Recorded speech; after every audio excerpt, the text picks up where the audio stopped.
నుంచి 3 వచనాలు ఆశీర్వదించబడిన వారు అని చెప్పచ్చు.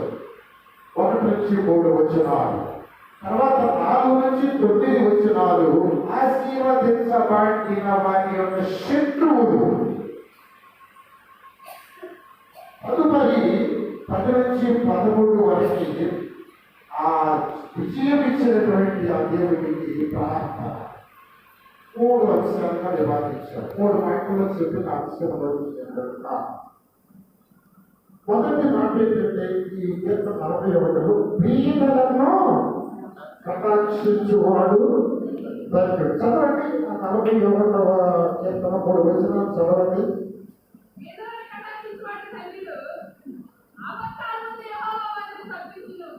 ఆశీర్వాదములు పొందేవారు.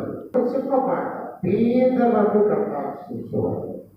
పేదలను కటాక్షించేవాడు. నేను కడుపునండా తింటున్నాను, నా ఎదుట వారు ఆకలితో అన్నాడుతున్నారు.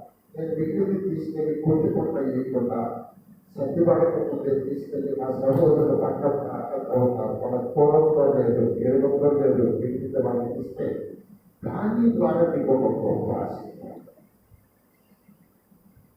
కష్టాల్లో ఉన్నారు, నా దగ్గర 10 రూపాయలు ఎక్స్ట్రా ఉన్నాయి, వచ్చి అడిగారు, ఉన్నప్పుడు నేను ఇస్తే వారు ఎంతో సంతృప్తి. తర్వాత వారు ఇచ్చిన ఈయన కూడా దానివల్ల ఒక గొప్ప ఆశీర్వాదం.